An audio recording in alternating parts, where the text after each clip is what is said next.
Ngayon kung ikaw'y tinatamad na, walang natatao sa Diyos. Kung ikaw'y tinatamad na, hindi ka nakapasa kay El Shaddai. Hallelujah! Hallelujah! Pero habang tumatagal ang labanan, lalo kang naging mainit, ginabaliwala mong problema pagsubok at patuloy ka naglilingkod sa Diyos, nakapasa ka kay El Shaddai. Hallelujah! Hallelujah! Sabi sa katabi mo, nakapasa ka sa Diyos. Lakasan mo pa, nakapasa ka sa Diyos. Mga kapatid ko, sibog, madalas itong pag-usapan. Bakit? Sibog, sa lahat ng tao sa Biblia, sa lahat nakaranas ng tinding problema, mga kapatid. Patay ang kanyang mga anak lahat. Patay lahat ng kanyang mga hayop. Baka, kambing, kalabaw, aso, pusa. Kumialaga siyong na daga, patay lahat ng mga kapatid ko.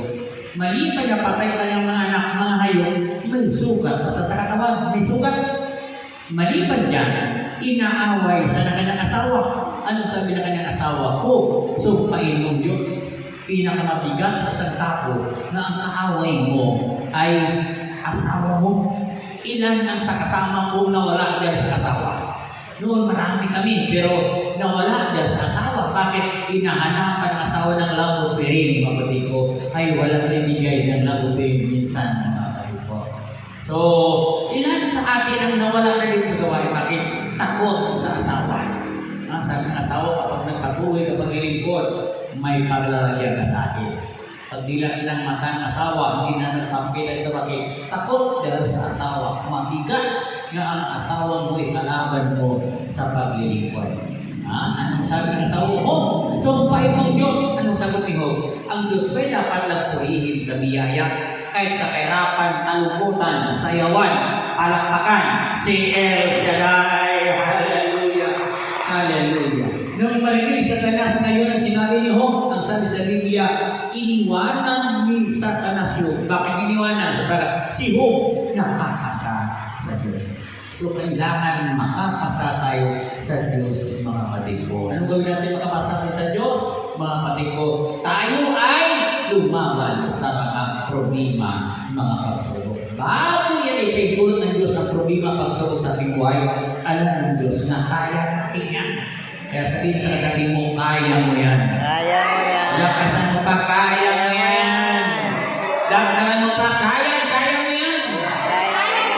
Ito yung sarili mo, kaya ko to. Dagdagan mo pa, kaya ko to. Dagdagan mo pa, kaya ko to. Palakpakan natin ang malakas ng Diyos. Hallelujah. Mahina ang palakpak. Praise the Lord. Hallelujah. Yan ang una kung bakit ipinahintulot ng Diyos na tao magkaroon ng problema pagsubok upang malaman ng Diyos na tao ito makapasa sa Kanya. Pangalawa, ang huli. Inahiya ng Diyos ang problema pagsubok. Bakit? Upang malaman ng Diyos kung ang taong ito makapagtiis sa Kanya. Makapagtiis sa Kanya, mga kapatid ko. At ito ang mga lingkod nakapagtiis sa Panginoon kahit na medyo mahirap ang kanyang kalagayan. Pero nagtiis sila. So mga kapatid ko, tayo ay magtagumpay kapag tayo ay may pagtitiis, mga kapatid. Dito sa gawain ito, labanan dito ng pahabaan ng pasensya. Kung maiksi ang pasensya mo ito, madali ka makasuntok ng kapwa mo magagawa. Kung may pasensya mo ito, madali